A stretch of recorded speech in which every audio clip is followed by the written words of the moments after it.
Good do. Okay. Hello, ladies and gentlemen. Welcome to episode 86 of Blown Speakers. My name is Dave Hoenigman, coming in from Yokohama, Japan. And today we're welcoming a very special guest from North Carolina, USA, L. St. Lawrence. Hello, L.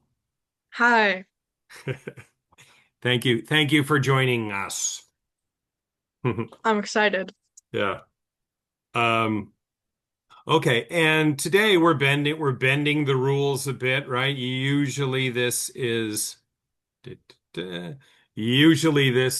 an album discussion podcast or a vlog, but today we're going to discuss a movie, right? Um, the movie is Vampire's Kiss, directed by Robert Bierman, released in. So sometimes I see it listed as 89, other times 88, but I guess we're going to go with 80, 89. Is that your understanding? Or Yeah. okay. Um, and yeah, so Elle and I are both big fans of this movie. And well, let's see. I'll mention. So you reached out to me because you found a paper I had written a few years ago, right? That was Yeah. online. I'm guessing you found it online, about Vampire's Kiss, right? So hmm I guess can you tell me how you found the paper and why you felt compelled to reach out to me? Yeah, so there's this database called EBSCO, and because I wanted to learn more about after I saw the movie, I wanted to learn more about it and see if anyone had written anything. I like looked up Vampire's Kiss, and there was a decent amount of results, but most of them were like movie reviews from the 80s. So I like sorted it out, and then I found, this article looks pretty interesting. So I clicked on it, and I was like, oh, this is really good. I read it a couple of times, and I was wondering, maybe I could reach out to this person and see their other thoughts about it, how they wrote that article, all sorts of stuff. So I just did that, and I got a response, and I was pretty happy. Hmm. When did you first find the article? I think in November because I saw the movie for the first time in October, which I guess is pretty recent, but I don't know. Okay. Wow. Okay. So it's a very recent kind of can we call it an obsession or a passion or what? I think obsession works probably. All right. If Uh, you asked my friends, they would probably be like, "Yeah, it's an obsession. She needs to stop." But okay. Uh, are there other academic papers about Vampire's Kiss floating around or? um, not there weren't any on like that database, but there's some, you know, blogs that have some pretty interesting things. I don't remember any of them at the top of my head, but I have some bookmarks on my computer that I could probably share, but there's not many, which was surprising just because there's a lot. It's a really rich movie. Hmm. Hmm. And it definitely has a cult following, right? So I mean, Yeah. you could find a lot of like podcast episodes about it, but I was just, hmm. Awesome. Well, I'm glad that we're connected. And wait, let's see if I could get the PowerPoint back up. Ba-ba. All right. So well, actually, when you first contacted me, I was a bit worried that you were some kind of bot, right? Because Yeah. I thought you were somebody trying to crash through our university's security. But no, it turns out you're not. So that's good. That's good. Um, because I don't get a lot of mail in relation to this paper. So yeah, you're the first Yeah. person who's ever emailed me about this. So yeah, I was happy to find that you exist. Um, let's see. And yeah, just based on your mail, and then when you sent me the images of right work you've done, related to Vampire's Kiss, I mean, it reminded me of a line right from another another gothic monster, right?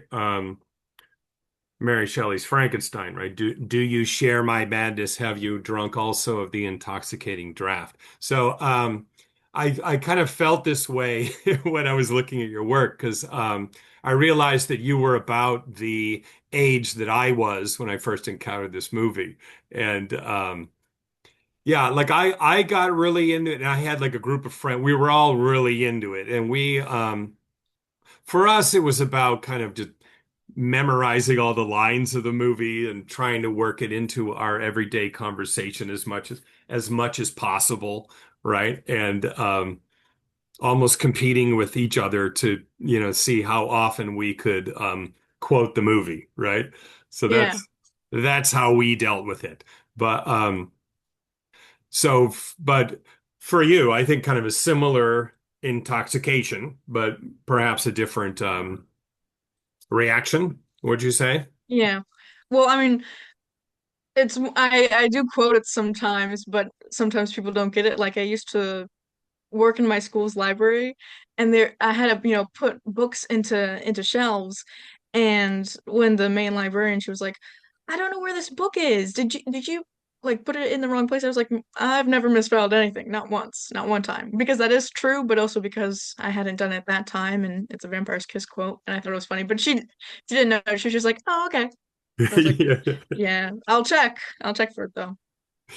Yeah. See, I think I say something like that in my head whenever I even think about the concept of filing something. So yeah. Mm. It applies to our everyday lives. Hmm. Uh, okay, well, shall we okay, well this I guess I'll share. This is the paper, right, that I wrote a few years ago. So I think I probably originally wrote this like 10 years ago or so, and then it was published in 2018. And yeah, it's the second time it's come up on this vlog because I did an episode about ESG who appear in Vampire's Kiss, and yeah, I worked this into it. But yeah, so this is my paper talked about the relationship of the movie to Dracula, Nosferatu, and New York City, right? So I was glad that you could connect with this. Okay. So, shall we look at some of your work together? Yeah, I guess so. I guess so. Okay. So, can you explain this? Okay, so I had this old canvas that I wasn't using, so I decided to paint it all red. And I was like, I should make a Vampire's Kiss poster. And so I took that is that picture, the reference is in the scene where he's looking in the mirror and he hears a sound at the door and he's like, "Who is it?" Um and I sort of surrounded Peter Lowe with this sort of abstract looking city, which I realize maybe subconsciously I was inspired by The Great Gatsby because that's kind of, like the floating blue eye cover, kind of similar to that. But I just thought since a lot of the city plays a big part in the movie, Mm, surrounding him by that would be nice. And also really like, I guess we'll talk later, but his misquote, up rose the rising sun, so there, just put some, and I have it hanging up in my room just to remind me how much I like the movie. mm. Yeah, it's beautiful. Well done. Um, yeah, what you said about the city, such an important role. I had forgotten until I rewatched it last night. The intro to the movie, right, and the music and just all the scenes of the city. I mean, it just sounds like it has this feel like just this epic, huge movie is going to take place, right? So it's kind of interesting that the movie itself is really claustrophobic, really kind of focused on one person, you know? So, Yeah. mm, hmm. And you have quotes from the movie actually in the painting, right? Yeah, it's not I think I just have four really because I have the uprose the rising sun, remove me my angel, and and then I have like going vertically the alphabet and then at the bottom I have and so as the rising sun one are repeated a couple of times. Okay. The work and love one is the taxi driver says it, and then and then Peter like imagines it in his office later, which I think was cool. Hmm. Yeah, yeah. I think that's a very interesting scene, the taxi driver. All right. Yeah, so amazing work there. And then you have right? What's Yeah, going which on here? I Yes, have here. beautiful. Well, I realized I hadn't really drawn Rachel, and I think Jennifer Beals is so great in the movie, so I wanted to make something with it.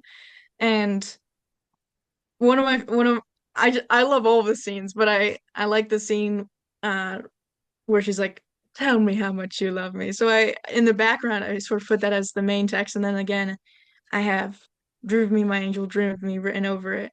And I thought it was missing something when I just drew her and the words, so I wanted to add something. So added these circles, which sort of remind me of like blood look. So I thought, sort of and all that. Mm-hmm. Yeah, amazing. This was wow. So it's a big all the it's quite a big chunk of dialogue in the background, huh? Yeah, I don't know, I just really liked it, and I sort of made the background like a dark red so that some of the words would blend in so it wasn't like too busy, but I guess it is still sort of busy. I don't know. Hmm. So will you be studying like the visual arts in university or have you decided? No, I'm gonna go into history or archival stuff. I would love to go into art, but I it's too expensive, and then the career path is too low on the money, so. Okay. Well, that sounds interesting also. Let's see. Okay, so your zine. So you made the zine for the all right, yeah, I want to hear about the event in the library. Wait, let me maybe stop share for now. Can you tell us about that a bit? Yeah, so one of the neighboring county libraries has this Nick Cage film discussion group. In January, they decided they were going to do Vampire's Kiss. And it's basically just about that. Ah, And last month, this month, I guess, was Valley Girl, and then next will be Wild at Heart, which I'm excited for. yeah. And since I didn't really know what to expect, and I sort of wanted to bring a peace offering, sort of, I printed out a poster that I made. I made the poster before knowing about the group, and then I decided why not make a zine? Because I really like making zines. I think they're fun, and so I printed a couple of those out, and I just thought it was a way to share my thoughts if I couldn't like get them out in the hour with other people. Mm. And have you made many zines or is this a Yeah, new I passion? have some over here. Some I don't. I just have digital copies of, but I have this one with like poetry and art that I did. If it's too bright, I guess. Looks amazing. And then one that's sort of related to this is I did one of what does what does blood mean? So I talked about life. It has Dracula, Macbeth, The Flea. I don't know if you know that poem by John Donne. Uh-huh. It's pretty good. And then this one got ruined by water, but I did have a Halloween movies one, but Nice. it got a bit ruined. And I only have a black and white printer, but I have this is a double feature I talk about a lot is The Fly and Earth Girls Are Easy because it's two movies with Jeff Goldblum going through a bodily transformation while in love with Gina Davis. And I just did that. I like making zines just oh, and I guess this one is I don't know how to but I can show photos of this. It's the Nick Cage in the 80s one. I think zines are just fun because I like writing and I like art and I like sharing things with people. And that's a quick and easy way to do it. So Mm. Yeah, I'm happy to see that young people. So my niece, who's about your age, who lives in Chicago, she makes zines, and like some of my students are interested in it, and yeah, I feel like it's. I wasn't expecting that resurgence, right? So I mean, I think it's. I mentioned, being in the library, working in my school's library earlier, and I actually set up a zine shelf before I left which I hope is still in use, but I saw a couple of people put their stuff in there and it made me excited because I loved making zines, but there was nowhere to, post them. So I thought I can put it in the school library and it'll be pretty cool. Hmm. And I was reading about that scene of bands in Chicago, like Horse Girl and Lifeguard. Do you know those bands?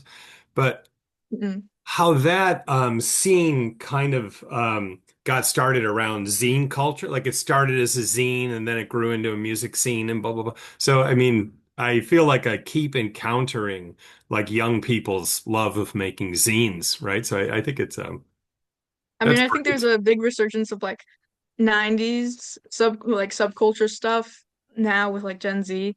And I think zines is a part of that. I actually my English teacher, I had an English teacher like 2 years ago, and previously for a project we did, it was just, making a slideshow and that stuff. But he said, "El, do you think you could help me like folding zines and making this and making turn this project into a zine thing? Because people love 90s stuff." I was like, yes, absolutely, because I love folding zines. I love every part of it. So I think it's one of the main things. I don't know, 90s stuff. It's pretty cool. It's wonderful. Right. So, all right, let's look at your zine. Okay. You can see this. Yeah. All right. So let's see, Vampire's Kiss. All right, why did you decide this image and this quote for the zine cover? Well, I that's one of my favorite scenes is when he goes to the mirror, he's like, "Oh, great." I just think it's funny. And that is actually the poster that I made, except, it's in black and white. I had to color back in. And I just thought, it's a cute poster, so I'll just make it the cover of the fanzine, because why not? Mm-hmm. And let's see. Looking looking at the zine. Okay, all right, you give us yeah, a brief like just write up of what the movie's about, right? Yeah, because I knew this. Some people at the discussion maybe hadn't seen the movie. Some were like obsessed with it. I wasn't sure what the audience was, so I wanted to include at least a little bit of a plot summary if people hadn't seen it before. Are you did you make a zine for Wild at Heart? No, I'm actually working on a Nick Cage in the 90s zine because, it's the first movie of the 1990s that he has. Because I think it came out before Firebirds, although that's a bad movie. So I'm working on that, but I might make a zine for it just because it's a really interesting movie. Absolutely. Let's see. Okay, so you picked some quotes from here. Yeah. So yeah, this is what I was talking about, how these quotes really, like among me and my friends. And then I'm the second oldest of six, right? So I have four younger siblings. So it kind of caught on like among my younger sisters were also always quoting Vampire's Kiss, right? And yeah, so it was very cool and kind of like moving to see right, you put this together and to see these quotes displayed like this was kind of meaningful for me, right?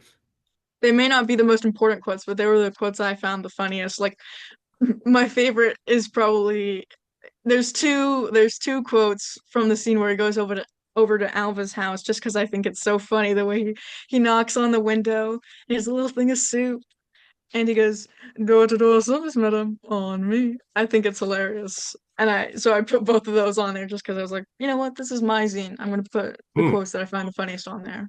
Yeah, absolutely. Right. And he kind of adopts that accent that he thinks he can use to just absolves him of anything, right? Like Yeah. how scary that it is that he's at her house, right? But he thinks he could charm his way out of everything. But hmm. Um yeah, the lowest on the totem pole here, Alva. The lowest. I mean, that's a big line too, I think. Yeah. Mm-hmm. Am I getting through to you, Alva? Yeah. And Mm-hmm. I guess all of these are from Peter except for the bottom one, just because I Yeah. think that's another important quote. Yeah. Yeah. Yeah. And it's kind of filtered through his imagination later in the film anyway. So yeah. Yeah. Mm-hmm.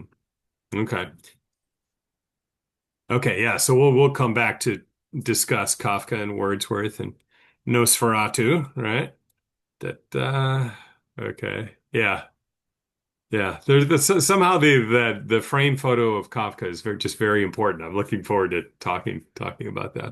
I think it's also very funny because it's like, you just have a framed photo of someone, you've never just of a an author that you've obviously never met. Yeah. And I think throughout the movie, Peter, gets very, immersed in media. He has that sort of trance state when he's watching Nosferatu, and he hums like classical pieces of music to himself. And I Mm. think, I don't know. And it's the most just common photo of Kafka, right? I mean, I don't Yeah, know it's like how he many took a stock photos. image, printed it out, and put it Yeah. on his desk for inspiration. Yeah, yeah, yeah. In a fairly large frame, right? I mean, it's Yeah, it's like that's like the first thing you notice, at least like in the background, is just, oh, okay, so there's Mr. Kafka over there staring at us. It's fine. yeah, yeah. And I also want to discuss like Peter doesn't strike me that he would be a Kafka fan, right? Because I mean, Yeah. if he was into Kafka, I would think he would question the system a bit, right? But he seems to be He seems like very, the type of person to read Kafka but not like misunderstand it, yeah, misinterpret it, yeah, yeah, yeah. whatever that means. Yes. But have a framed picture in his office for Yeah. A show. bit of a poser, a bit of a poser. Yeah. Yeah, yeah, yeah.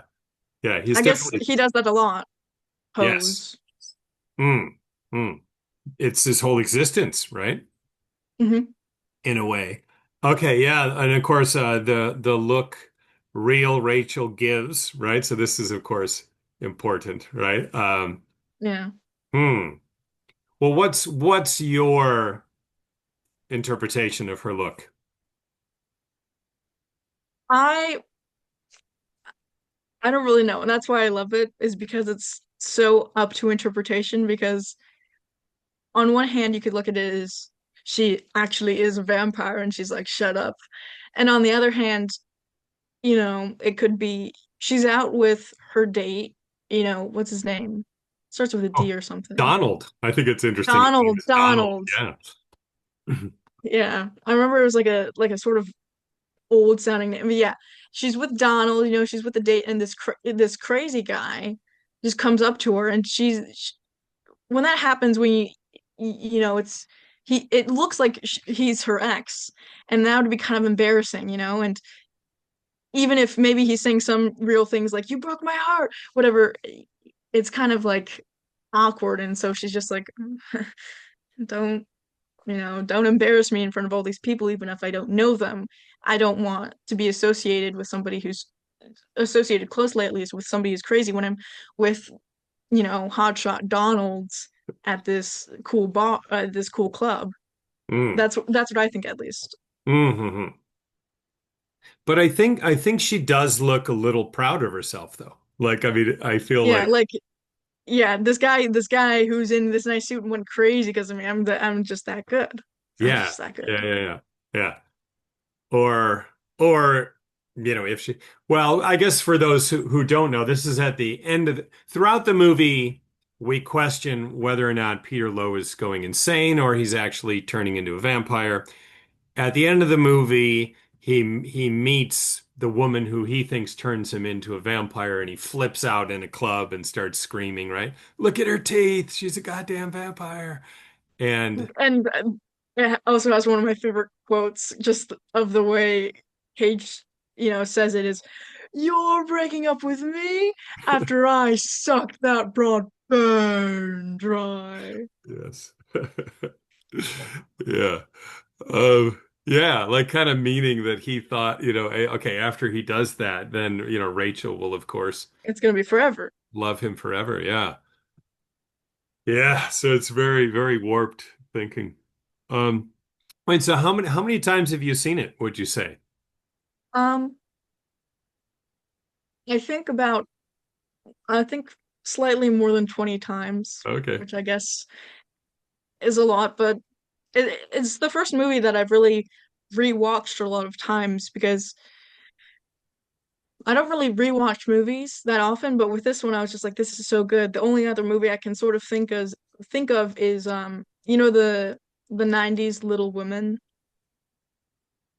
I think I so, but watched I watch that at least once a year because it's my family's Christmas movie. all And right. sometimes I just watch it because it's, a good movie and it's a stacked cast. But this is the first movie where I've like rewatched it and rewatched it and thought, oh my God, I have to watch it another time. I just can't stop. Mm.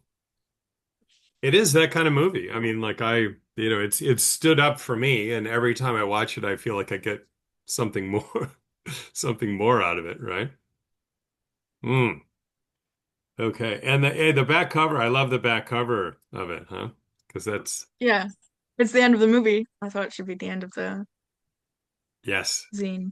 Yeah. When I watched it last night, I picked up on that. Oh, that's exactly why you ended the zine this way, huh? 'Cause it's the very last scene of the movie before credits roll, right? It's Yeah, because then it goes back to the New York skyline, hmm. which I think is interesting because it sort of loops back to the beginning where it's, shots of New York. Mm-hmm. Mm-hmm. He's kind of absorbed into the city, into the madness of the city, right? Mm. He'll be just a headline, or not even a news item the next day that like some literary agent was killed by it always bothered me that Emilio's fingerprints are all over everything, right? I don't want Emilio to get in Yeah. trouble. And I mean, I would think they would probably catch him. Um, hopefully not. I don't know. Do you have thoughts on that? Have you thought about that? I mean, I've thought more about the disco death, when Peter murders the girl, but I have also thought about Emilio. This that scene, I think I really like it because there's so many like little details, and one of them I like is in the background. You just first of all in the background when Peter's going back into his apartment, there's this dog that growls at him. Like somebody's walking their dog and the dog growls at him. And then when Emilio's like breaking in, this baby starts like wailing really quietly. And I think it's interesting just like the flashing back and forth. But I hope Emilio doesn't get caught because he seems, like such a, like a weird, good brother. But at some points the familiar relationship is a bit weird. But I guess I haven't really thought much about, after the movie, what what much would happen to the rest of the characters. Mm, mm. Um, hmm. And what were your thoughts on the disco death? Oh, I just thought it's sort of similar. I mentioned in the zine, American Psycho because there's nowhere where it explicitly states that, Bret Easton Ellis was inspired by Vampire's Kiss, but he in American Psycho there's a lot of similar elements, but also he did this like collection of short stories called The Informers, where one of the stories is literally about this person who thinks he's becoming a vampire and he kills somebody and all that stuff. And I think it's just interesting how, you know, he gets away with it, or at least enough for the newspapers to print that story, at least in Peter's imagination, print that story because he's walking out of that club eh, with like he's soaked in blood Yeah. and he's like hostile and he has to get dragged out, but the only consequences he gets are like he gets sort of made fun of when he's in that circle and they do the cross to him, but that's it. They don't like stop him. They don't nobody goes into the back room and sees a girl dead with like with a vampire bite on her neck and think, oh, that crazy guy who had blood all over his shirt and was yelling about vampires, maybe no, he probably didn't do it. It's probably Mm. I don't know. So it's true that that newspaper couldn't actually exist, right? Because it would have been shortly after the murder, right? I mean, is it? Yeah, unless they're somehow very quick with printing. But even in that case, I don't know if it would be the front cover, Mm. you know, because like Dr. Glazer says, people get murdered every day in this city. Yeah, yeah, yeah. Yeah. Um, yeah, she absolves him of everything, huh? Like, oh, yeah. Yeah. That's just a little release. Well, Yeah, yes. and even Sharon in that she just sort of looks at Peter like, Yeah. Yeah, what are yeah. you gonna do? Boys will be boys. Yeah. She says like, oh goodness, or something like that. Yeah. Yeah. Mm, yeah. So all right, that's the poster from for the Yeah. Maybe you can see a little bit above it. I have a collage I did with the same image on it. uh and this was on the wall of the library, or this is No, this is on the wall of my room. all right. Okay, and I want to show the photo of you. So you actually wore a costume to the event, right? Yeah. All right. Can you explain this photo? Okay, well, so I went to the event and I dressed as Peter Logue just because I like to have an excuse to dress up. And I made this, well, I guess it's now broken because it's snapped in half, but I made the little bit of wood that he drops off. Oh, He, nice. takes off the fruit crate Of and course, very I important. brought that. I put I sort of have a shirt right here as I just took an old white shirt that I had and I put some dark red um paint mixed with some coffee grounds to make it look like blood and I just dressed up as Peter Lowe and I even brought little vampire teeth, little fake vampire teeth, which are in my room somewhere, but I just thought, huh, I really like this character. Might as well dress up for the event and have a fun time with it. And then when I saw that there was this like huge mirror in the bathroom, I was like, let me get my phone out of my bag and let me recreate the photo because that's one of my favorite scenes from the movie. Mm. Hmm. Yeah, and you did a nice job. We could see that, yeah, clearly see your Yeah. reflection. I actually couldn't see myself in the mirror. I was wondering, where am I? Where am I? There was no reflection. And how did people respond, the other members of the group? Um, well, a couple of people really loved it and they clocked it right away. But then some people were like, "Wait, are you dressed like it?" I'm gonna be like, "Yeah, I'm dressed like Peter Lowe, and I even have the little vampire teeth, and I could even do little posh too." Which I did. When I was quoting the movie, I did do his annoying little voice just because I think it's so funny. Mm. Hmm. Or at least I think the voice is annoying. Yeah. I I don't mean, know. annoying and hilarious. Like if you knew someone who actually talked that way, it would drive you insane, It right? would be obnoxious. I'd be like, "Who are you? This Yeah. nobody talks like this." It's like a even more pretentious version of a transatlantic accent. Somebody mentioned at the film discussion, actually, because there's this lady from Philadelphia, and she was like, I knew a couple of people who talked in a sort of similar way because they wanted to seem like they were all hoity-toity. And I guess that makes sense because well, first of all, in the movie he says, "Well, I was born in Philadelphia." So that makes sense. And then also um that sort of Philadelphia is sort of like a very American intellectual city when I think of it, even though, it's known for other things now. Uh, and then I don't remember if I'm remembering this correctly, but I think Nicolas Cage's father, because that's who we got the inspiration of the voice from, was from Philadelphia originally, but I could be wrong. I could be very wrong I about know that. he was a professor, but Yeah, like a literature professor, but I'm not sure where he's from, but but I but thought that was funny because I was like, no way, like people talk like anyone talks like this. It was Hartford, Connecticut that he was born, so it was sort of close. okay. But Uh, and he uses the accent when he wants to impress people, right? Like when he introduces yeah, himself to a woman in the bar. And yeah. Hmm. that's another thing I like is the moments where his accent really drops. I came down. Yeah. Um, yes, it's interesting. Like every little nuance of his performance is interesting in some way. There's no, I feel like there's no aspect of his performance that is dismissible. Yeah. Did I freeze up there? Yeah, I was like, oh, Hmm. Well, let's see. Maybe I want to take this. Wait. Okay. So, and right, the scene in the movie that we're you're referencing, right, is when he flips out in front of a mirror, right, screaming, I'm a vampire." But or no, he's saying, "Where am I? Where am I?" yeah. Oh God, where am I? Yeah, yeah, yeah.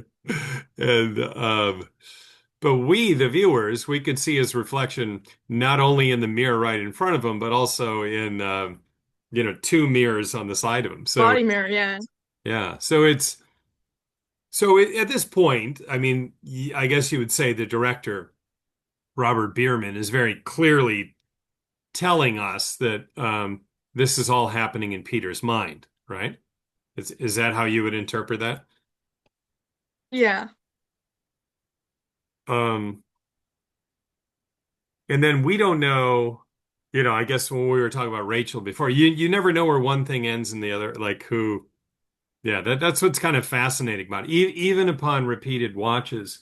Um, and even though, like in this case, you get a strong indication that he's hallucinating, he's imagining things, but there's still, um, I mean, I still can't fully dismiss the idea that he is turning into a vampire, Yeah. right? So maybe somehow he can't see himself, but others, I don't know. Me don't know. Like, do you like to kind of leave it undecided, like whether or not he is a vampire or insane, or do you feel I you have to decide? I think it's more of an insanity thing, especially because of the scenes and the implications in the scenes that he has with Dr. Glazer, which is something I could talk about as well. But also, I mean, I guess since I've seen it, a couple of times, I've become pretty set on my theory of what parts of it are real and what parts of it are fake. Hmm. Okay. What do you consider the most indicators that it's fake? I mean, other than like, okay, I would say this scene maybe would be one indicator, right? Something along those lines. Yeah. Well, I think there's less evidence that it's fake and less disputing evidence and more evidence that's just in favor of it being a mental thing. And I think the biggest things on that are one, he visits Dr. Glazer at least once a week, or maybe even twice a week, because there's the line where she says, "You were very certain about it this weekend," so he sees her on Tuesdays and then maybe sometime on the weekend. And second of all, when he shows up first with that band-aid on his neck, she's like very concerned. She's like, "Did you hurt yourself?" And I feel like as a therapist, um, or just like in a discussion with someone, you would only sort of have that reaction if, your patient has struggles with self-harm or something along those lines. Because if it was, if he was just seeing the therapist because, oh, that's what you do as a yuppie in the 80s and he just says he has a little bit of anxiety, you'd just be like, oh, what happened there? You wouldn't be like, did you hurt yourself? So I think those are the main things. And also he's suicidal in other points of the movie where he's like, don't you want to use your gun, Alva? Yeah. And there's sort of excuses, there's sort of little bits that make me think there's there's more, and it's more, long-standing issue than just after he gets bitten by Rachel, he goes insane. I think it's more long-standing than that. Mm. And then he takes the gun and shoots himself in the mouth, right? Uh, Yeah, like he doesn't, hesitate, or he doesn't try shooting himself somewhere else that wouldn't be deadly. He immediately goes, okay, I'm going to put it in my mouth and shoot myself multiple times. mm. Yeah, how many times does he pull the trigger? At least twice, right? Yeah. Or is it? Like I think even more than that. I don't know how many times, but it's definitely a good amount. Hmm. Like when I was watching that, well.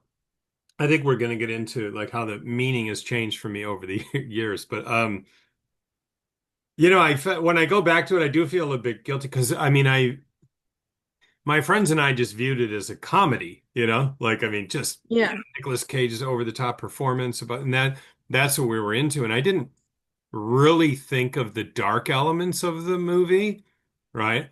Um, but when I think about it at that time, I was watching a lot of horror and a lot of comedy. Like I just wouldn't get hung up on that kind of thing, right? But I mean, but that scene with Elva, right, when he, assaults her and then attempts to kill himself. I mean, that's pretty dark material for a comedy, right? A dark comedy, I suppose. yeah. Like, I I don't know, it hits me differently like now than it did back then, where, you know, uh I mean, do you think it's a strange topic to discuss like those very dark topics to discuss in a comedy? Like how do you view Um, that? I don't know. 'Cause that was one of the main reasons I wanted to ask about how like your perspective on the movie has changed. Because you mentioned that, you first saw this movie like when you were my age, and I feel like teen boys sort of just look at something and they're like, did he hit a cockroach? Are you kidding me? That's hilarious. Let Yeah. me just watch this again. That was crazy. And sort of brush over the more serious, social comedy commentary that a movie has. And I think, at some points in this movie it is, a bit intense, but I think because I think if this movie was slightly less comedic, it would be more untasteful. But since Peter Lowe is such an over the top character, and it's a very exaggerated performance. It makes the elements, more bearable, especially like, as a girl, there's that moment, where she is being assaulted and it is very intense and it is,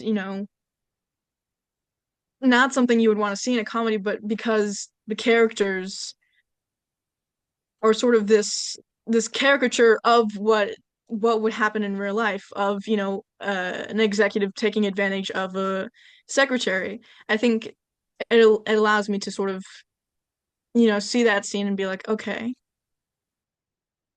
Hmm. it's in a movie and I think I can accept it now just because if Peter Lowe was more realistic of a character or more, down to earth, I think it would be too much. I think it would be too far. Okay. So like the level of absurdity makes it somewhat palatable, I guess. Yeah. Yeah. Like it's just how like you see all these serious things and these serious topics, and to a point humor can help you digest it. If it's, taken to a certain level, if it's, put to a certain level of like irony or over the top, then it's palatable. But Hmm. I think in this movie it works for me at least. Yeah, yeah, yeah. I mean, and there are topics that need to be discussed. So I mean, you got to figure out a way to do it. So um because when you think about like the performance of Alva and Emilio, it's almost like the actors are in a different, it's almost like they're not in a comedy. Like to them, it's like a very serious drama. There are Yeah, no light moments, like even when you see, Alva's family and stuff. Like it's almost like their it's characters. very real. Yeah, yeah, yeah, yeah. And even I feel like the setting of like their house, like Alba's bed, it's like it's very soft, natural lighting, and the windows, and it's the frills and the lace and all of that, and it's like a such a stark contrast to whatever you see with Peter, like whether it's in his office or his apartment, because it's all very like dark, stark uh lines and corners and stuff, and something you see in a more stylized movie, and then you know the really real elements of Alva's house and all that. And also the acting. I love the acting of Maria Conchita Alonso because she does like a lot of acting with her eyes, especially um in the you're the lowest on the totem pole here, Alva, the lowest. And scenes like that where it's a back and forth between Peter and Alva. A lot of times you get caught up on Nicolas Cage's acting because it's just very intense. But when you really look at Alva and her reactions, it's very powerful because you know, it's subtle and but there's so much emotion in it. Mm. And I think it's interesting to contrast the like the home life. There's a scene where, right, Alva's parents and Emilio are eating breakfast. Well, you get the idea there, and I don't know who else is in the family, but you get the idea that the whole family kind of works very hard, right? They're up early eating, Yeah. they're all going out off to work. But like Peter Lowe, he lives in this gorgeous apartment and we see him at work and he's always the one he's not doing any work, right? He's bossing He's other. staring at his desk, he's looking at people getting hot dogs. Yeah, yeah, he's bossing everyone else around. He's going to therapy, for himself. And he's just not doing anything. When he says, "Oh, tell him I'm in a meeting," right? And he like takes off the rest of the like he's not doing anything, right? Multiple times where he takes off the rest of the day. Like he looks at his watch and just like, Judy, I'll be out for the rest of the day. And he just goes to get dinner Yeah, at a diner. yeah. And he doesn't let Alva take a sick day, right? Like, I mean, Yeah. she Or tries even to, go home at 5 o'clock. yeah, He's like, yeah, yeah, yeah, well, don't you think you should try and find it? You know? yeah. And how, like Alva's mom's talking to her, like, I hate my You have boss to too. You you have still to have to go. deal with it. Yeah, yeah, yeah. So, I just think it's an interesting contrast between the just level of entitlement and level of ease and comfort his life is, right? Compared to other people in his office, right?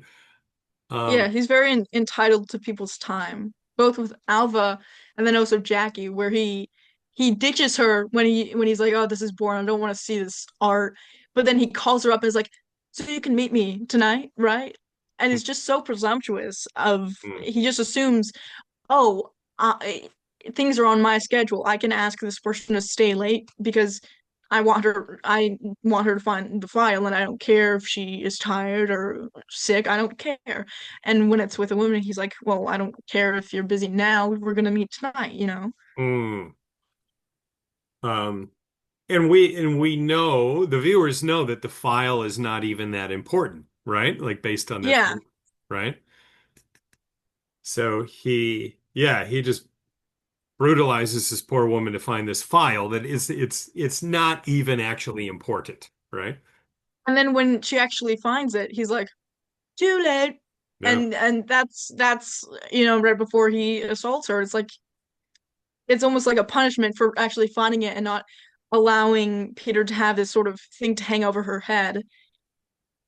So finding the file wasn't even something that she should have been pursuing because instead of, getting a reward or finally getting him off of her back, he fully attacks her. Yeah.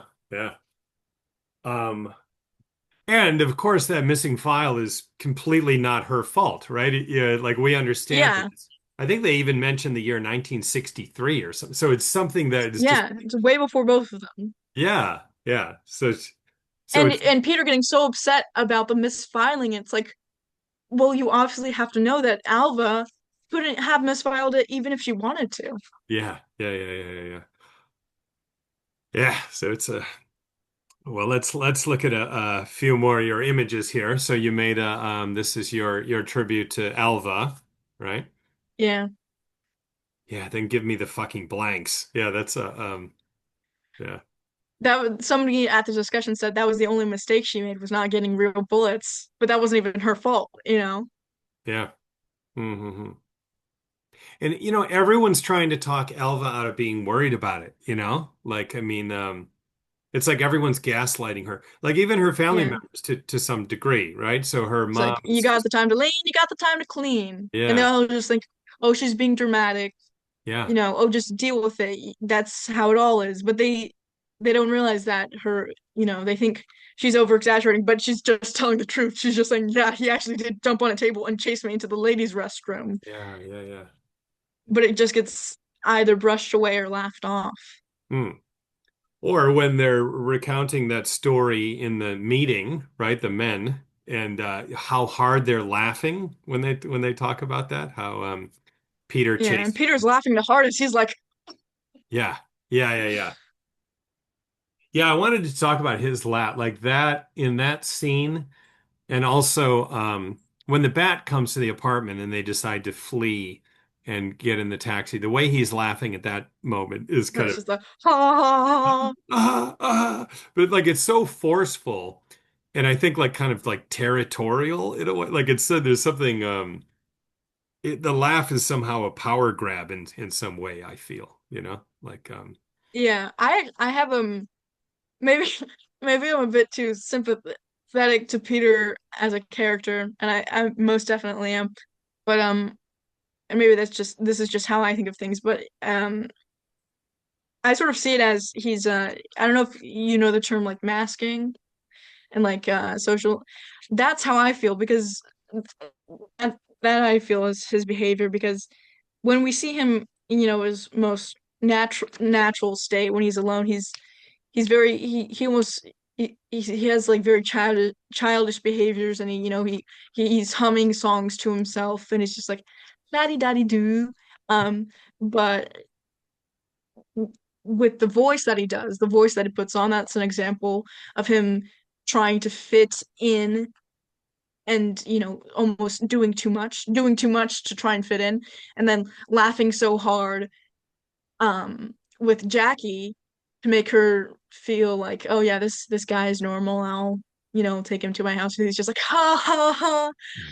And then also in the scene with the uh the men in the office, he doesn't really, act that way in any other scene where he's like, trying to do guy talk and he's, laughing really hard and like grabbing at other people. And I think he's just trying to fit in so much that he completely overdoes it. He overcompensates. hmm. All right, good point. Okay. All right, this is your tribute to Peter Lowe, right? Yeah, which is it's lower quality because this was when I was first starting out doing digital art again. But Wow. After I sucked that rock bell. Wow. You're the lowest on the totem pole here. Yeah, his eyes in that scene are amazing. yeah, Um, I like, yeah. Well, here you got Elvis talking about once in high school. The way he plays with her, like sometimes he makes it seem like things are going to be okay, right? He's like, yeah. I I'm was, here to call a truce, man, and he's like really friendly. yeah. But that's what's so terrible about it. He just keeps messing with her in that way. Like he makes it seem like things are going to move in a better direction, and he apologizes, but then he just doubles down on his original. Yeah, Yeah, the biggest example of that is when they're in the taxi, and he's like, "Oh, I'm sure you will. You're a very bright girl." And that's how I know, my God, that today will be the day you find the. And then he freaks out. yeah, And then when she tries to comfort him, he's like, "Shut up, bitch." yeah. And he's always keeping her on edge because he's never, giving her a break. Hmm. Hmm. But that doesn't mean that we're going to stop doing. Yeah, like he's The work never just goes away, which is yeah, funny coming from him because he has no work, so it does just yeah, go away. He can yeah, just put it onto whoever he wants. yes, yeah, or just take off the rest of the day, like you know. Yeah, Um, and it's interesting that the taxi driver like wants to talk to him at that point. You're like, so are you married? Like yeah. I mean, if you saw someone act that way, I don't know. It's I mean, I guess it's because, he's in his cab, so it's like just trying to do damage control of, okay, there's a crazy guy back there hmm. who's dry heaving for no reason, so I'm just gonna ask, you got a wife? This my that's my wife. Yeah. Hmm. Hmm. Um, okay, well let's see the script. So I'm interested that you read the script. I've never read the script. So I mean, I know just from reading here and there that Nicolas Cage brought a lot to this script, like the infamous cockroach eating scene where he actually Yeah. does eat a cockroach. Uh, that was Nicolas Cage's idea, right? Uh, Yeah, which now, was nasty, but now, when you just read the script cold, I mean, does it feel? Um, I don't know. I mean, what kind of experience is it's that? I like reading scripts because they are sort of this piece of art that nobody else really looks at besides the director and the actors and the people who are making the movie. It's that in between of idea to final product. And so I sort of read it like I'm just like I haven't seen the movie at all and I'm just its own separate thing. And actually wrote down some stuff that I just like put down the main differences, so I'll just say that now. Hmm. So in the script, um, I'll just start it over. Sorry. The movie has an increased subtlety of vampiric themes and an increased subtlety in general. So that could be due to some of the editing, because in the script there was multiple moments where it was written flashes of vampire bats photographs. I'm like, I'm so glad that was not in the movie. But one of the main things is that the file is originally called Rattlesnake Caves, but they changed it in the movie to Rattlesnake Hills. And then in the script, there's more examples of Peter being out in the real world, in places other than his apartment and work. Because the script actually opens up with Peter trying to reach out to an old high school classmate and asking her, "Oh, how's life going?" And also, the scene after he sees the bat in his apartment, he goes to somebody else in the apartment complex and asks, "Oh, have you seen a bat?" And even in the script, his mother, because in the movie there's two times where the phone rings in his apartment, but we don't get anything. I mean, there's three times the phone rings, and one time we get the voicemail from Jackie, but there's two times the phone rings and it just ends. But in the script, there's this voicemail of his mother like trying to talk to him and see how he's doing and see if he's all right and if he wants anything. But in the movie, the only thing we know about Peter and his past is he was born in Philadelphia and then he moved to New York about 10 years ago, and that's it. And also in the script, there's a scene where Peter goes to like the ATM to try and get cash, where he goes to get groceries, and it makes him seem like he's more a part of society rather than being isolated and reclusive. And then also, Peter is a lot less sure of himself in the script. There's, in the beginning when Jackie asks him, "Oh, what do you do, Mr. Wise Guy?" And he just goes, "Literature." Hmm. In the script, he goes, "I'm not quite sure myself." And it makes him sound much more like a sort of like a, "Oh, woe is me," which I think Peter being a much more sure of himself and pretentious person makes the movie better because I feel like as we were talking about before with like the dark elements of the movie in a comedy, I feel like if it was somebody who was like, "Oh, I don't know what I'm doing with my life. I'm so lonely." That's much that feels a lot more real, and I feel like that would be a lot more sort of hard to swallow, hard to accept, the scenes he has with Alva later in the movie if he was this, sort of what was me character. And Hmm. then also the last thing that I really noticed in the script is the whole conversation Peter has with Sharon.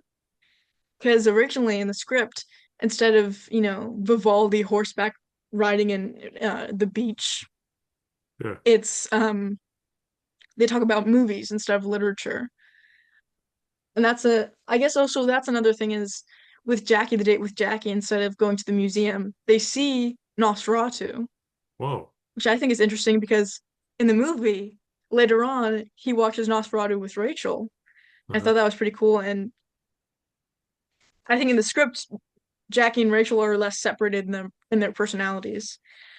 But then again, the conversation Peter has with Sharon, it ends with him, quoting or misquoting Wordsworth, which makes me, because it's the poem Two April Mornings, where it's we walked along while bright and red uprose the morning sun, but instead he says the rise uprose the rising sun, which makes me wonder since it wasn't a part of the script, was that a purposeful mistake or was it, an accident on the part of, either the actor or the supervisors to have that misquote in there? Because I think it's funny for Peter to misquote something when he's supposedly well versed in literature, Yeah. and it's a fantasy scene where he shouldn't like mess up any of his words or anything. Yeah, yeah, yeah. And also, it's funny because he makes this whole big deal of never misfiling anything, never making a mistake. Yeah, yeah, But the one moment where you see him, quoting something, he messes it up, which is yeah. sort of like he excuses his own mistakes, but when it comes to somebody else possibly accidentally misfiling something, he throws a rampage about it. Yeah. Yeah. Yeah.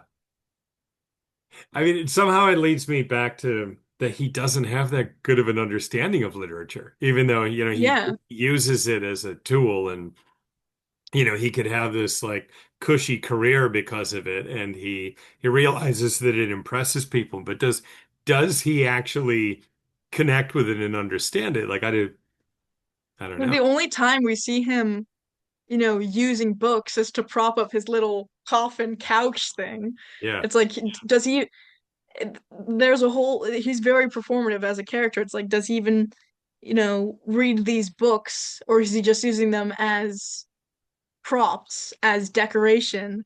Because he has them like across his apartment, but has he ever read any of them? You Mm, know? yeah. I mean, he spends all his time out, you know, womanizing, right? Basically, like, we don't see him just chilling out with a book, right? So I mean, it seems hard to imagine that he does that at all, right? Huh. Um, oh, I feel like what was so originally it was going to be Dennis Quaid. That Oh was yeah. yeah. I mean, okay, if it was Dennis Quaid and if he played it sounds like that script is kind of interesting. I mean, of course, Nicolas Cage brought a lot to it, but I don't know. I mean, if it was Dennis Quaid, I mean, I feel there's no way we're talking about this movie 35 years later. You I know, know. I mean, this is like Nicolas Cage's like, and it's a couple years after Raising Arizona, so we Yeah. had some idea that yeah, he was a big talent, but this is yeah, I mean, this is kind of where he's really shows like what we will be able to expect from him in the future, Because right? yeah, Raising Arizona was I guess the first like comedy. Because before that he just did a lot of sappy stuff and some like dramas and some of it's really I really liked Birdie. I thought that was great. But Vampire's Kiss is the first like besides that hokey voice he does in Peggy Sue Got Married where he's, really out there and really going like out of the naturalist zone completely. Hmm. And it was a bold move, right? Because like at this point in his career, I mean, it doesn't. Well, like, I guess he had some success with Moonstruck, right? Yeah. Because I don't think Raising Arizona was exactly a big hit, but like Moonstruck. But there's some moments in Moonstruck that are kind of like good Nicolas Cage moments. But Yeah, because he also gets the German expressionism. I saw the oh, I lost my hand where he's looking at that where it's like the Metropolis robot hand, yeah, yeah, yeah. Mm-hmm. which I mean I've seen both Metropolis and Nosferatu and I like seeing and there's a cat right there. I like seeing actors who take inspiration from other performances, other pieces of media, and I think there's a lot of Max Shrek moments where it's like full body movements in Vampire's Kiss that I really love. Like when he fully turns around in the museum scene, I just Yeah. Mm-hmm. Um, but like at this time, I mean, so many actors, maybe they'll have like some success, but then they'll kind of like fade out. Like there was no, he almost wasn't in a position to have the confidence that he did at this point in his career. I mean, we get that he's Francis Ford Coppola's nephew, but that doesn't, guarantee you any long-term success, you know? yeah. So the fact that he just went so crazy in this movie early in his career, and I don't know, I guess it's because a lot of I mean hearing I heard the audio commentary. a lot of the people on this movie hadn't really done many movies before, and if they had it, it wasn't in their, role that they had in cast or crew. Besides, like Jennifer Beals did Flashdance before this, right? And Elizabeth Ashley had some other stuff. But besides that, it was all very new, and they took a lot of risks with it, which I think is what makes it such a great movie, is that all the people were having a really fun time making it, and they were like, you know what? Yeah, we are gonna have this. Yeah, we can do this. Yeah, we are gonna put random bits of New York City in the middle of the movie because that works. And it does. And it I think if they hadn't take some if all the people, including, Nicolas Cage and Robert Bierman hadn't taken those risks, I think it would be a much more boring movie, and I think it would have been lost to time. Hmm. Um, have you read anything of it since you say you're going to discuss Wild at Heart soon? So I wondered if, I mean, did David Lynch choose Nicolas Cage for that based on this, or do you know anything about David Lynch's reaction to Vampire's Kiss? I don't know anything about it. I'm not super familiar with. I've seen like I think 3 or 4 of David Lynch's movies, and I've loved every one of them. But I don't know much about him besides his, his work straight up. Hmm. Yeah, I'd be interested. I mean, he obviously liked liked Nicolas Cage enough to have him play the lead in that film, and he must have seen this and been impressed, I Yeah, would think. So yeah, it'd be interesting to look up what he said about it exactly, right? Because there was one critic who really hated his performance. I don't know if I could find this. I quoted it somewhere in my paper, like some critic that said, Nicolas Cage's the movie was destroyed by Nicolas Cage's over-the-top performance, right? I think it might have been The Guardian, but so not everybody, immediately took to it, but I mean, but that's how cult films come about, right? I mean, you have to make something that isn't, immediately digestible for everyone, yeah. you know? Hmm. I don't know if I should have marked that. I wanted to mention it, but yeah. So, um, when I rewatch it, the structure of the film is really interesting. I can't think of another movie where you see the protagonist just totally go over the top, right? I mean, with the scene with Alva, and then later he kills someone, and there's 20 minutes, 20 or 25 minutes left in the film at that time, and Yeah. it's just him wandering the streets, like hallucinating and mumbling him to himself. Like I can't think of another movie that ends that way, you know? Um, what it, yeah, what do you take? What do you make of that? I really like the structure of the movie just because the energy level, because even in the middle of the movie, that's when he jumps up on the desk. That's when he does the whole cockroach eating thing, the whole, misfile rant. And then there's still so much momentum that keeps up. And I think because there's so much energy in that scene where, it's him killing the girl, him seeing the real Rachel for the first time in a bit. I think because there's so much energy in that part of the movie, I think it allows, there to be more of a languid sort of rolling about the streets and showing more of the New York reaction to this crazy yuppie. And I think the one thing about the ending that I don't like is, although I love the quote, "Dream of me, my angel, dream of me." I think they could have cut that, and they even mentioned that in the audio commentary. Robert Byrne was like, "I don't know if it was too much that I put that in at the end." I think it is because I think it's a better, I guess, message for Peter to just be immediately absorbed back into the New York skyline. Hmm. Okay. Hmm. I do like the ending though, and I like it in your at the end of your scene. I don't know, but um, well, I want to know about your expectations going in. So, when you decided you were going to go to this library discussion, and you knew that this was the movie you were going to discuss, Like, did you know that it wasn't a typical?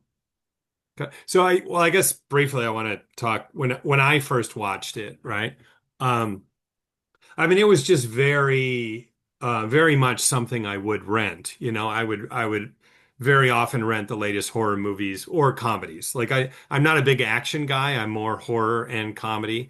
And the fact that this was both of them and Nicolas Cage, who I would have, liked from Raising Arizona. Um, Yeah. so. But I would have, I just used to rent stuff without any real expectation. Like it's just like what's the new movie I haven't watched yet. Like I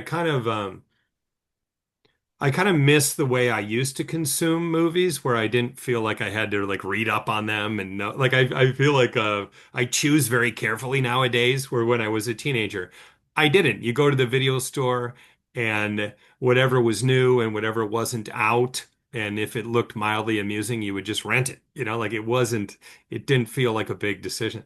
So I guess I sort of stumbled onto it in a similar way because I watched the movie in October and it was on Amazon Prime. And I guess Amazon Prime is there's a lot of movies on there. Like there's too many movies on there, to be honest. And I just saw it and I was like, oh, Nicolas Cage. I saw him in, Raising Arizona, Face Off. He seems national treasure, of course, because when I was a kid, and I was just like, oh, okay. And it was Halloween. It was before Halloween. I was with my mom. And I was like, let's watch this. And it started, and she was like, what is that horrible voice he's doing? I was like, I don't know. And then we just kept watching, and there were so many moments that, well, first of all, because we had to skip forward, some of the racial scenes. But by the end of it, my mom was just like, "That was a that was a movie, that was an interesting movie." And I was just like, "Yeah," and I really liked it. I was like, because it's similar to some of the other stuff that I like, because I like 80s movies. I like comedies. I think I mentioned Earth Girls Are Easy earlier, and that's sort of like campy stuff. And I also like horror. And so when I watched it the first time, I was like, wow, this is something that I would get. And then I think what caused my obsession is a couple of weeks later, there's like the secondhand store, and I found a DVD of Vampire's Kiss, and I was like, oh, I'm getting this. And that was why I rewatched it so many times because I have a set number of DVDs, and that's in my rotation. And it was like late in the year when my friend's dad had mentioned to me, oh, the neighboring library actually has a Vampire's Kiss discussion that's going to be happening in January. I was like, oh my gosh, really? So I signed up and this is going to be my time to shine. ah. Okay, so you got into it before you knew of the library. Oh, okay. Yes. Ah. See, when something like that happens, you just have to be like, okay, this is clearly like destiny. I just have to lean into this, right? Yeah, So, I have to dress up as Peter Lowe. I have to make a zine. I have to like print out stuff. I have to be there. yeah, yeah. Well, it's like when you reached out to me, I'm like, okay, we have to talk, right? Because, Yeah. yeah. Uh, huh. So, like, I remember the first time I watched it, it was my friend Jake and I. We were watching it in my basement at my family house, and I remember my dad my dad coming down, and I think it was about the my dad had a knack for just showing up at like the worst time you would want him to watch, the worst, most violent or the sexiest scene of a movie. But in this case, somehow he was passing through during the alphabet scene, right? And I mean, Jake and I just thought that was hilarious. Like I mean, the first time we saw it, we just thought we were laughing so hard. Then we just rewinded it and played it again. And my dad's just watching us do this. And he's like, what? I'm sure he like just thought that, my son's an idiot. And then he just went on his way. But, so I remember that we knew it was a comedy, but we weren't expecting it to be like totally hilarious, like over the top, like next level hilarious. There's nothing on the cover that really tells you that. I thought it was just going to be kind of your standard 80s movie. Yeah. And it's, It's funny because Oh, sorry. Go ahead. My mom, she hates horror. She does not like vampire movies. And since we first watched it, she's seen it two other times with me.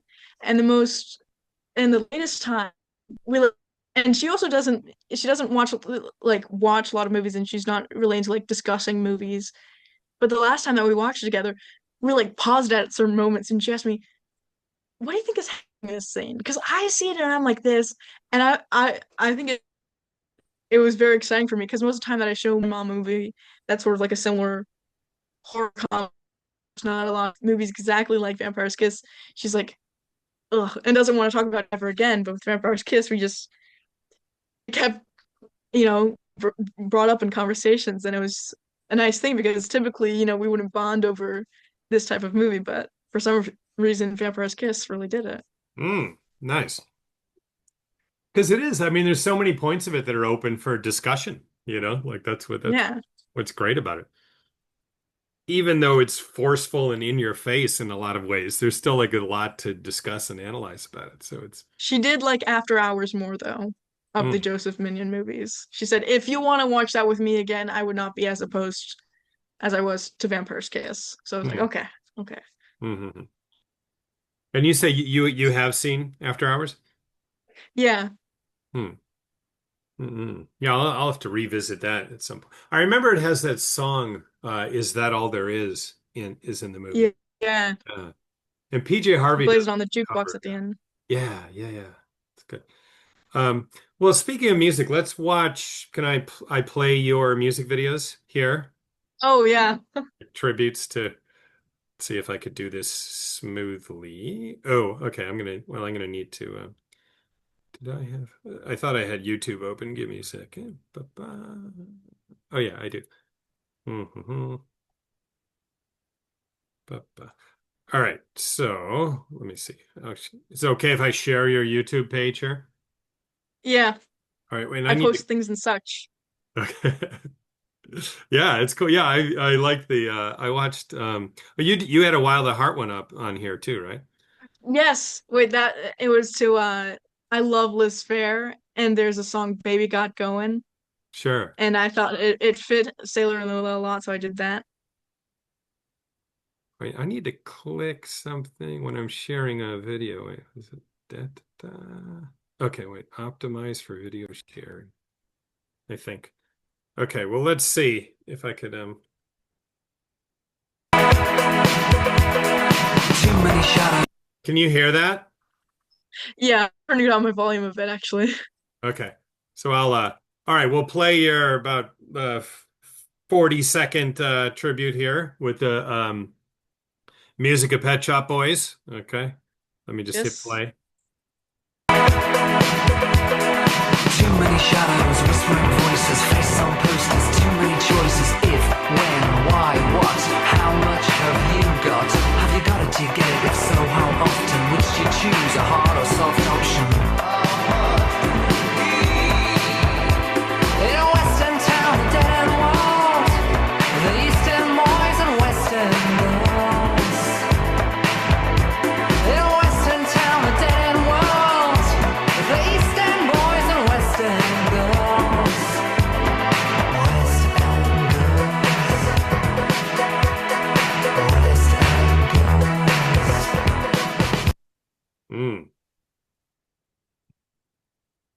girls. Yeah, awesome. I like the I think my favorite part of that is the if, when, why, what, connected to the alphabet scene. Yeah. I also liked, I mean, I've seen American Psycho and I've read the book.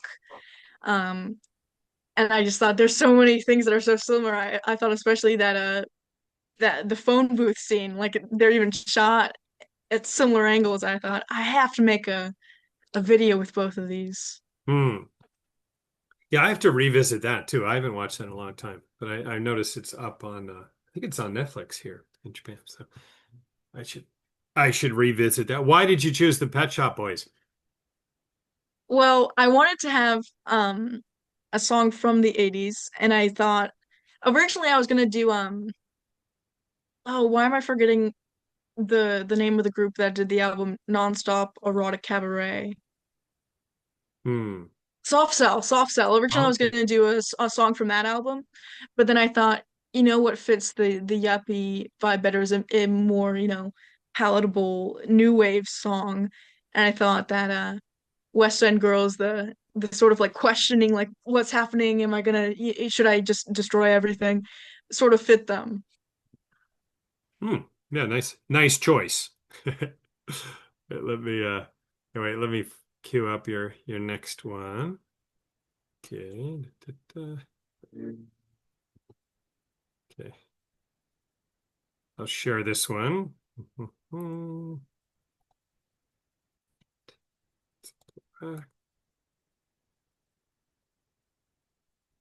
right. Do you want to introduce this one or should I just press play? I guess I'll just say on the song is not from the 80s. It's also an instrumental, and I had to cut it up a lot because it's originally like 7 minutes and I wanted to get the best bits of the song, and I just picked it because it's called Marble Stairs, and I love the staircase in the movie. I think it's so beautiful, so I just was like, the Ah. title fits the movie a lot. So you mean the staircase that Rachel walks down, the entrance to Yeah. Okay, yeah. Yeah, I see what you mean.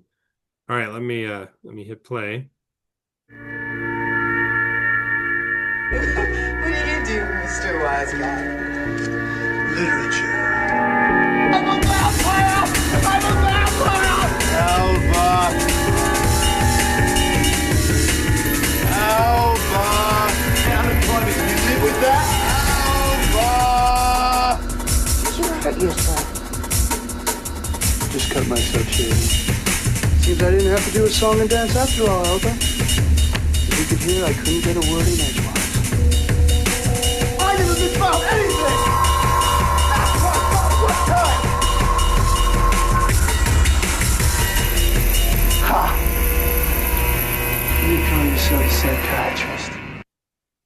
Hmm. All right, This time I very good. put clips from the movie into the audio. Okay. So you mix that sound, huh? Yeah, well, just because since I don't like to make too long of videos because I spent too much time on them already. I was like, well, I want to get the best bits in, so I just splice it up and find moments where I can put in stuff from movies. Hmm. Yeah, cool. I mean, it definitely captured the spirit of the movie in that clip, I would say. And again, you have the alphabet vertically, right? Like on your painting. Why? Yeah, I just like doing that.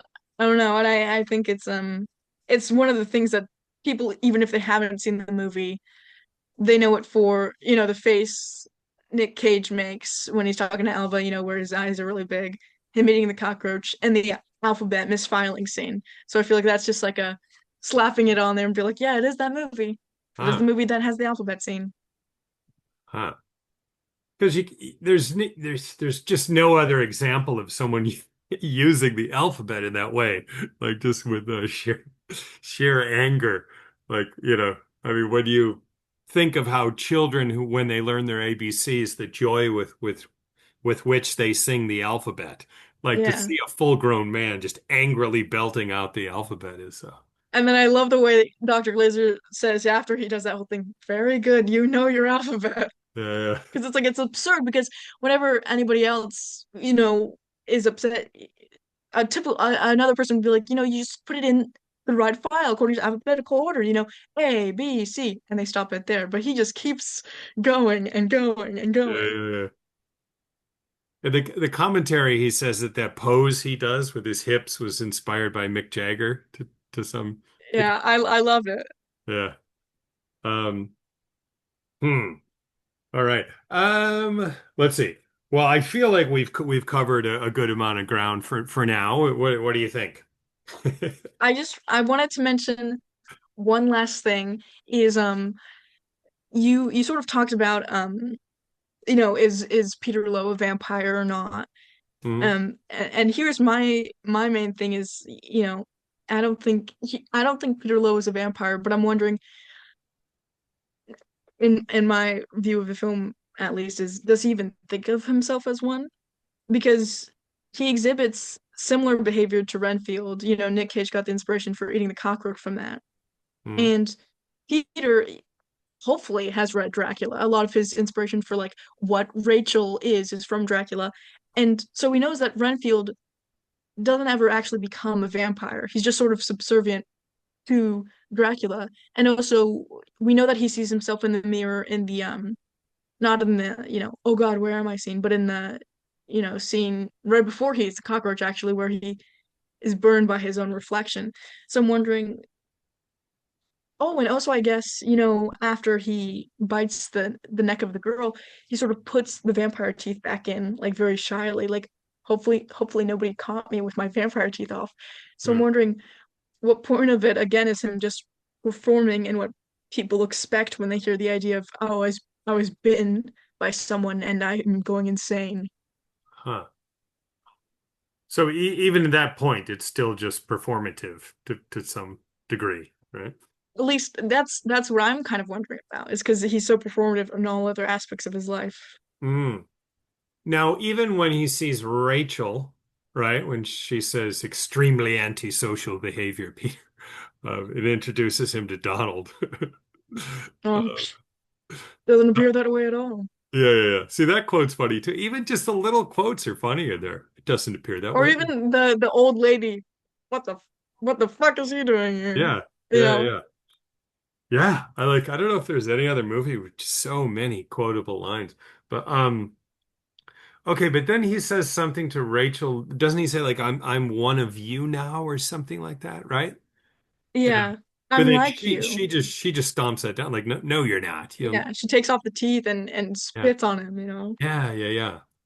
So even So in even in his, yeah, imagined thing, she doesn't see him as a vampire. yeah. Hmm. It's almost like Rachel plays up him being a vampire just to reveal it as a joke at the end. Because, when he's like, I'm hungry, she's like, you know what you have to do. Hmm. Sort of like egging him on, like, how far is this guy gonna take it? Even in his imagined Rachel, which I think he imagines Rachel in all of the scenes except the very beginning and the very end, because in all his, imagined scenes, she has this sort of sultry voice, and when we see her in person, she has this sort of like nasally voice, Ah, which I think is a cool detail. yeah. Hmm. Hmm. All right. Well, I think probably a good time to stop the recording. We could chat a bit Yeah, longer, but what do you think? So, all right. Well, thanks everyone for watching. And mm, Elle, thank you for joining us and sharing your thank you for having expertise me. with us. Yeah, what a blast. Mm. And all right, viewers, thank you.